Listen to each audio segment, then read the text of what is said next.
Good morning, all of you. As we know that one whole world is suffering from COVID-19 problem. Due to this, the government banned the classroom teaching. So that is why, just for the academic enhancement of the students, I am going to introduce you a new lecture on 12th demand analysis topic. We know that one recently the state government of Maharashtra changed the entire syllabi of 12th, and as far as the commerce and arts faculties are concerned, economics having one its own weightage. And when we consider the entire syllabus of 12th class of economics, that time we realize near about 10 topics we are having one. Out of that 10 topics, I am going to teach you the third topic, that is considered as a demand analysis. We know that when the price of the product usually depends upon two main factors, and that two factors are considered as a demand and supply. It means that two forces are there. With the help of that two forces, we can determine the prices of different goods and services, those who are available in the market. So we must have to know the first force, which is very important to decide the price, and that is considered as a demand. So in this topic, we should know what is demand, what are the determinants of demand, what are the different concepts of demand, what is law of demand, and what are the exceptions to the law, and besides that one, what are the different concepts which are in connection with the variation in demand as well as changes in demand. So I am going to deal with the first component of this topic, that is considered as a definition of demand. What is the, we should know, the student should know what is demand. Demand means a desire backed by ability to pay and willingness to buy a product. It means that this one is an equation given by the experts.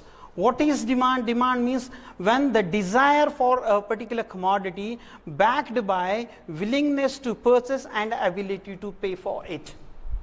D represent desire here, WP represent willingness to purchase, and AP represent availability to pay, or the willingness when supported by the ability to pay for the product. As far as the desire is concerned, what is desire? We should know the desire. Desire means mere wish of for the product, which is done by or which is made by the customer. Desire, when this desire is supported with these two factors are considered as a willingness to pay for it and ability to buy, ability to purchase. This one. And as far as the desire is concerned, it is a mere wish. So mere wish in economics is not considered as a demand. When this desire is supported with these two components, that time it converts into demand. So we should know what is willingness to pay and on which item willingness to purchase depends. The first thing is that willingness to pay, willingness to purchase usually depends upon likes and dislikes of the human beings. If a particular person likes a particular commodity, that time he will ready to pay for it. If he dislikes that particular commodity, even if he is having the power to pay, that time that person never think to buy that particular commodity. It never becomes demand. So that is why we can say that the willingness to purchase usually depends upon likes and dislikes of the human beings, likes and dislikes of the customers. The another thing is that ability to buy a product, ability to pay for the commodity. Ability to pay for the commodity usually depends upon income of the person, that is considered as a per capita income. If the income of the person rises, purchasing capacity of that particular commodity, purchasing capacity of that particular person rises. If the purchasing capacity rises, it means that ability to purchase also rises, ability to pay for the commodity also rises. So that is why if that person having one high paid salary, okay, per capita income depends upon job, salary. If salary rises, per capita income rises. If per capita income rises, automatically ability to pay for the product also rises, and then that person will be capable to buy a number of goods from the market. So that is why these three are the important components which decides the demand. So that is why demand means desire backed by willingness to purchase and ability to pay for the commodity. So that is why just for example, these three components we can easily conclude in a particular example. Suppose I want to buy a car, BMW car I want to buy. This is my wish, this is my desire to buy a BMW car. So price of this car is suppose 10 crore rupee. Okay. What is my wish? What is my desire? To have a particular car. That is my desire, BMW car. So desire is here, D. Another thing, willingness to pay for the commodity. Suppose let it be willingness to pay for the product. We should think regarding ability to pay for the product. Suppose I am having near about 1,000 crore rupees on my account. So it means that I am having the power to pay 10 crore rupees to buy this car. So it means that ultimately I am having an ability to pay for the product. This one is another component which is required to determine or to decide the demand. Here I am having 1,000 crore, the price of the product is 10 crore and I want to buy BMW car. Two components are here, desire as well as ability to pay for the product. But when the vendor told me regarding the actual price of BMW car, that is 10 crore, so then I realized, hey, it is costliest one, I don't want to pay for that particular commodity which I really want to buy. Around, it means I don't want to pay 10 crore rupee to buy this product. It means that I am not willing to pay for it. Okay, so that time it never converts into demand. Even if I am having one desire, I am having one ability to pay for the product. But if willingness to pay for the commodity is missing there, automatically demand never converts. It means desire never converts into demand. So we can say that just a mere wish is not considered as a demand in economics. That wish, that desire should be supported by ability to pay and willingness to buy a product, willingness to purchase a product. Okay, and willingness to purchase depends upon likes and dislikes. If I like that particular commodity and I am ready to pay 14 crore, even if I am having 1,000 crore rupees on my account, that time that desire will definitely convert into demand. So we should consider here three things when we are going to deal with the demand. These three things are considered as a desire, willingness to pay for the product, and ability to buy, ability to pay for the commodity. This one is the main thing. This is the first. So it means that the first definition of demand means desire backed by ability to pay and willingness to buy a product, that is considered as a demand. This one is the first definition. Second definition given by the expert, demand means quantities of the commodity an individual is willing to buy at a particular price level at a given time and place. That is considered as a demand. What I said right now, quantities of the commodity an individual is willing to buy at a particular price level at a given time and place, there is said to be demand. Mr. Benham given this particular definition, we can easily,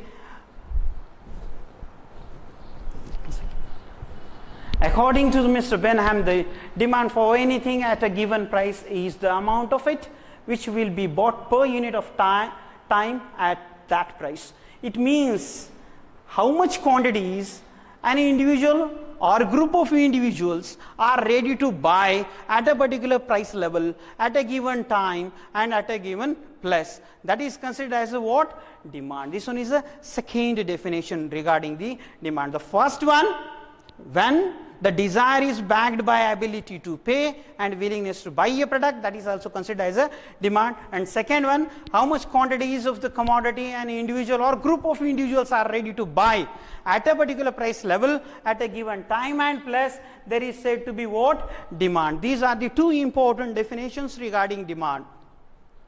As far as the demand, this particular concept is concerned, besides this main concept, two another sub-concepts are there. The first one that is considered as an individual demand, and second one considered as a market demand. As far as the individual demand is concerned, what is the individual demand? We should know regarding that. Individual demand means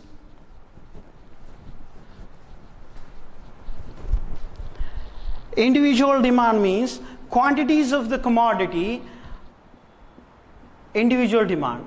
Quantities of the commodity an individual buyer is ready to buy at a particular price level at a given time and place, there is said to be individual demand. And another one, market demand means these are the two, market demand and individual demand.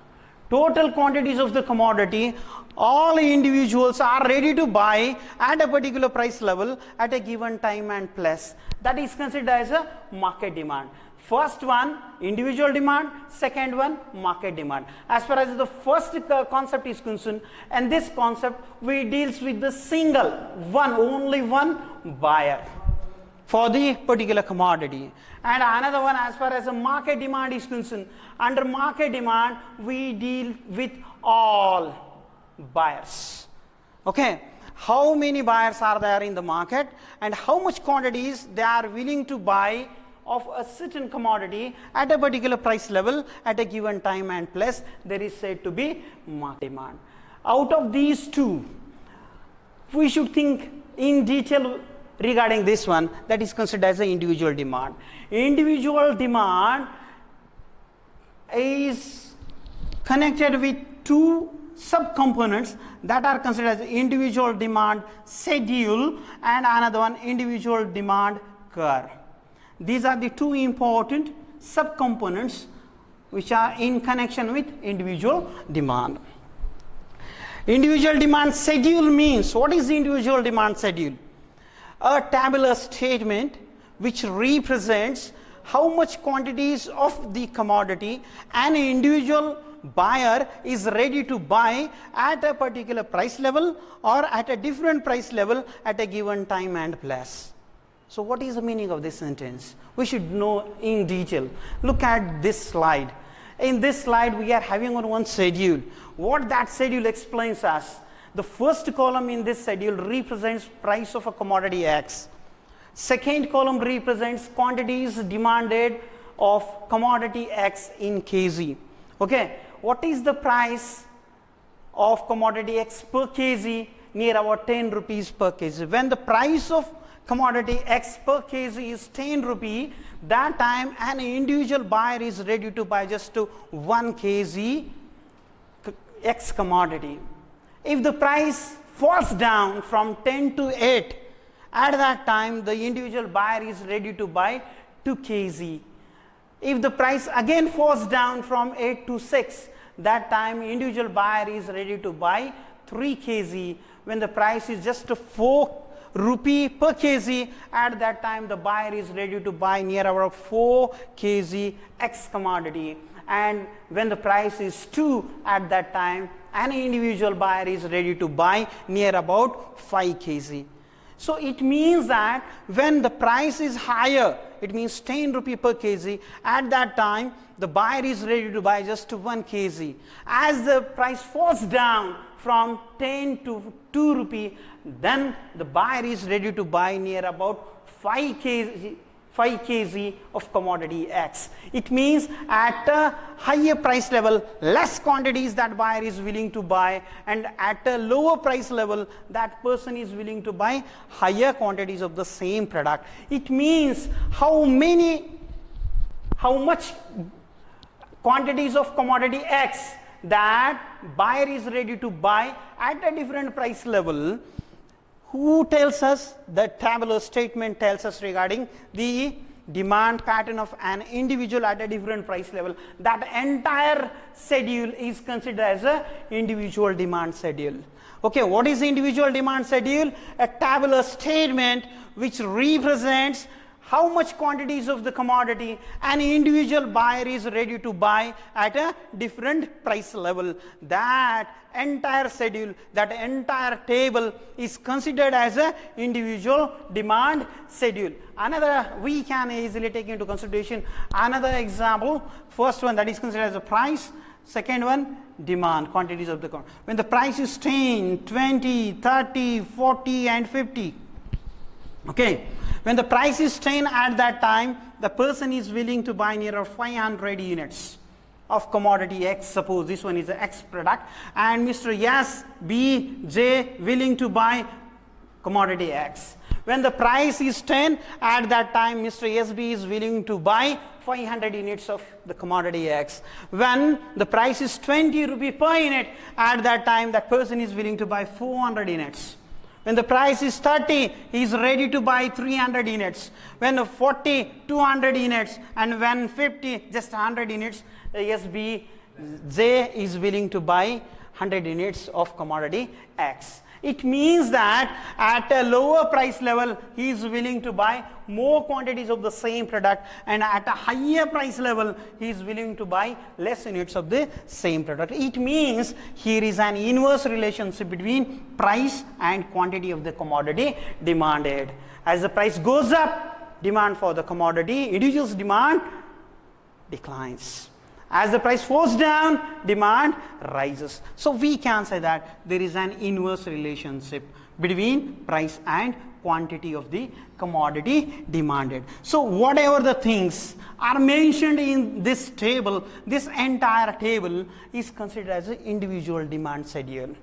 It means, in simple words, we can say that a table which shows how much quantities an individual buyer is ready to buy at a different price levels, that table is considered as a individual demand schedule. Or in other words, we can say that a tabular statement which represents how much quantities of the commodity an individual buyer is ready to buy at a different price level, that table, that schedule, that tabular statement is considered as a individual demand schedule.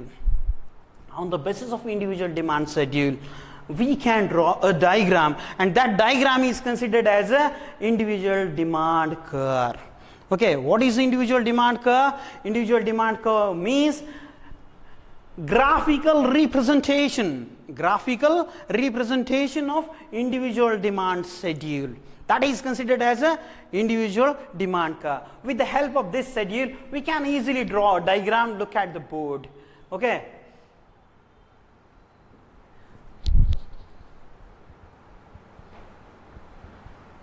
Roughly, I am going to draw it immediately, just for your convenience.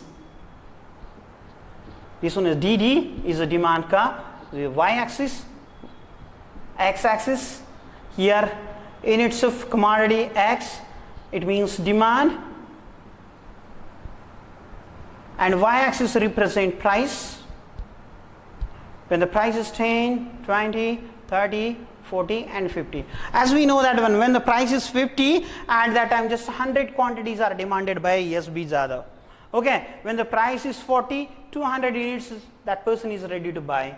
Okay, look at the board. A point represents that when the price is 10, at that time 500 quantities of commodity X SBJ is willing to buy. When the price is 20, at that time 400 units the person is willing to buy. B point indicates the same thing. Okay. When the price is 30, at that time SBJ is willing to buy near about 300 units. C point indicates the same thing. Okay. And when the price is 40, at that time SBJ is willing to buy near about 200 units. D point indicates the same thing. And when the price is 50, at that time just 100 units single buyer is willing to buy. Okay, E point indicates the same thing. When these are A, B, C, D and E are the locus points. Okay, this one A, B, C, D and E.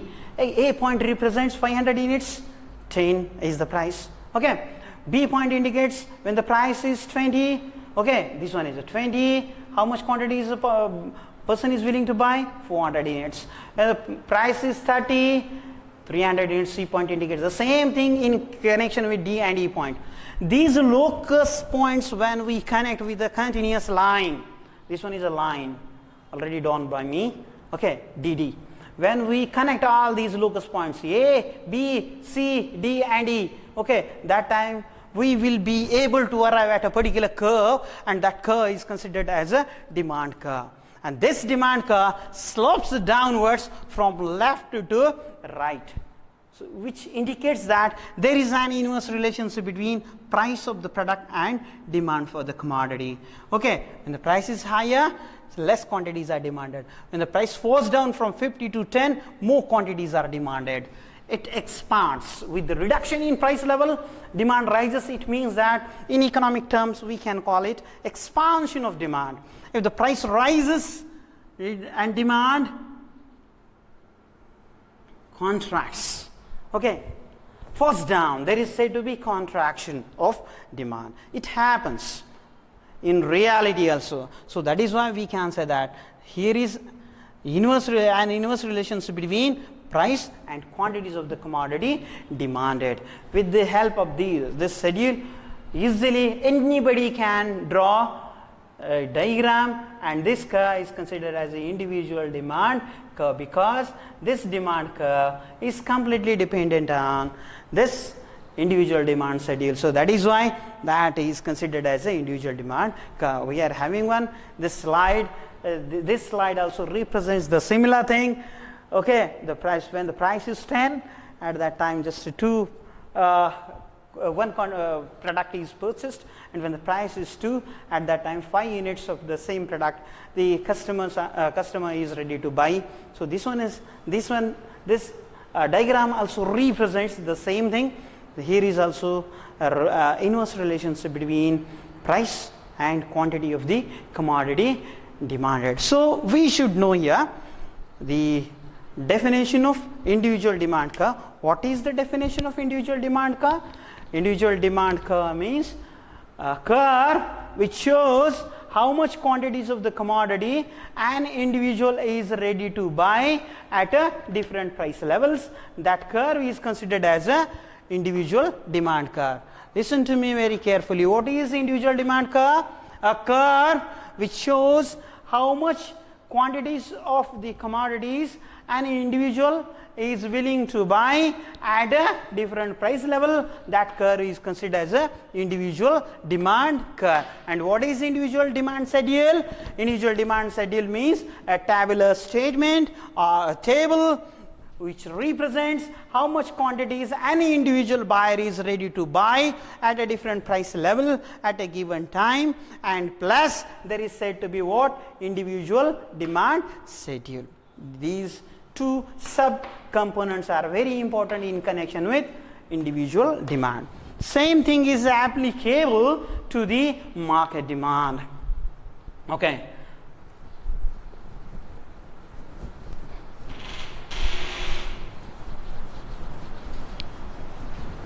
What is market demand?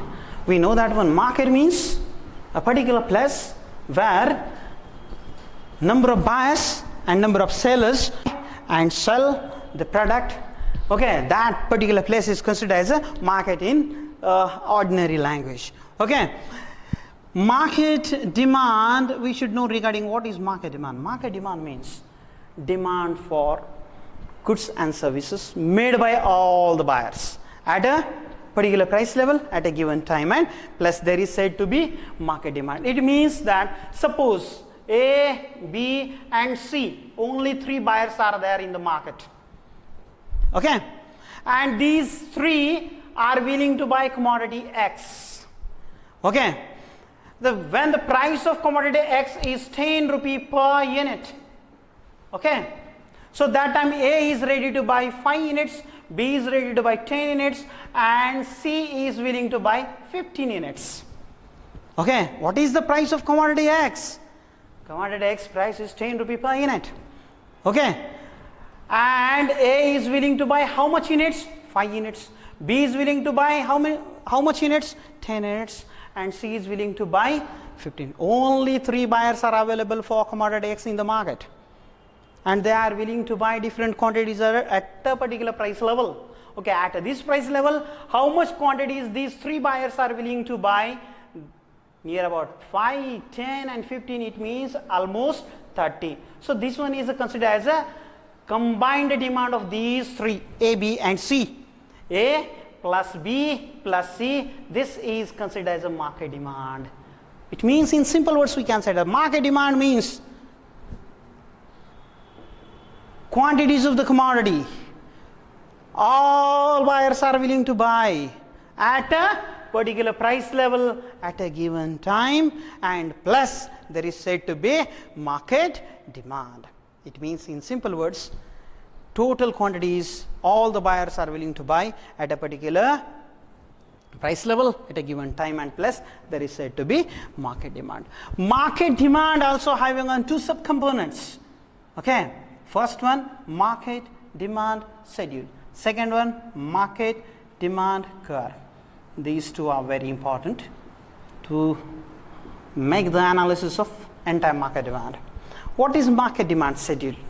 Market demand schedule means a tabular representation of how much quantities all the buyers are willing to buy at a particular price level or at a different price level at a given time, and plus there is said to be market demand schedule. We are having one table here.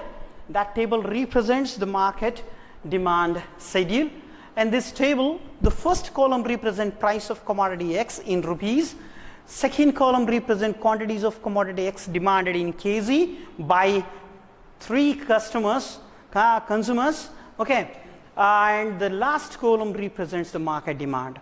As we know that when only 3 buyers are there for commodity X in the market, A, B and C in this example, when the price is 10, at that time A customer is willing to buy near out of 5 units, B customer is willing to buy 10 units, and C customer is willing to buy 15 units. It means the summation of horizontal row is considered as a market demand here. A plus B plus C. Okay, 5 plus 10 plus 15 represents 30. 30 is considered as a market demand here. When the price is 10 rupee per unit of commodity X, at that time combinedly these 3 buyers are ready to buy almost 30 units of commodity X, and that is considered as a what? Market demand. If the price falls down from 10 rupees per unit to 8 rupee per unit, at that time A person is willing to buy 10 units, B person willing to buy 15 units, and C person willing to buy 20 units. It means that when we are willing to know what is the market demand of commodity X at 8 rupee per unit of commodity X, then we easily count the total demand made by A, B, C, D, that is 45 units. So we can say that when the price is 8 rupee per unit, at that time total market demand for commodity X is near about 14 units, 45 units. Okay, and when the price falls down from 8 rupee per unit to near about 6 rupee per unit, at that time A is willing to buy greater than the previous one, almost 15 units the A is willing to buy, and B is willing to buy near about 20 units more than previous demand, and C is also doing the same thing. C is willing to buy near about 25 units. Almost when the price is 6 rupee per unit, at that time market demand is 60. When the price is 4 rupee, again if there is a reduction in price of commodity X from 6 rupee per unit to near about 4 rupee per unit, at that time A is willing to buy much more units as compared to the previous one, near about 20.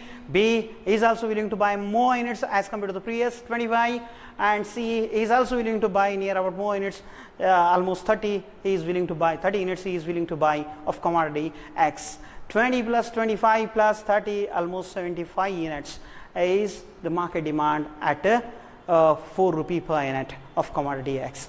And again, if there is a reduction in price of commodity X from 4 rupee per unit to 2 rupee per unit, at that time near about A buyer is willing to buy 25 units, B is willing to buy 30 units and C is willing to buy near about 35 units. Almost total demand for the X commodity when the price is 90, and that total demand which is made by A, B, C buyer, that is considered as a 90. That entire demand is considered as a market demand. So here we easily make one analysis regarding the entire demand pattern of the market. When the price is 10, market demand is 30, and when the price is 2, market demand is 90. It means at a higher price level, the customers are ready to buy just few units, near about 30 units they are willing to buy here.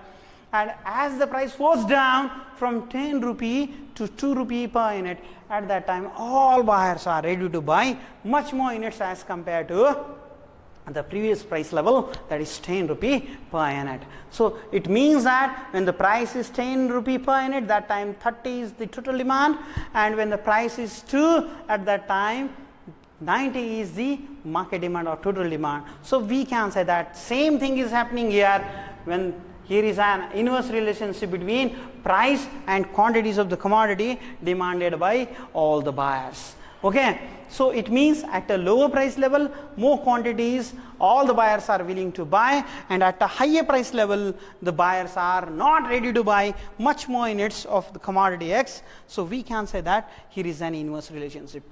Why there is an inverse relationship between price and demand for the product? We can easily predict one thing. Which one? As the price rises, the purchasing capacity of the person declines, and due to that one, the buyers are not ready to buy much more units as compared to the lower price level. If the price falls down, their purchasing capacity rises, and if they utilizes that purchasing capacity to buy more units, automatically demand for that particular commodity rises. So it means that at a lower price level, due to hike in purchasing capacity, the customers will be able to buy much more units, and at a higher price level, purchasing capacity falls down, and that creates burden on the buyers to buy much more commodities, and due to that one, they will not be able to buy more quantities of the same product at a higher price level, and due to that one, there is an inverse relationship between price and quantities of the commodity demanded. These two are very important components of market demand. First one, market demand schedule, and second one, market demand curve. So what we observed in this particular lecture, first one, the definition of demand, second one, the individual demand, third one, individual demand schedule, then individual demand curve, then market demand schedule, and then market demand curve. Okay, I hope so you will like my lecture. Thank you. We will discuss the rest of the part of demand analysis in the next video. Thank you very much.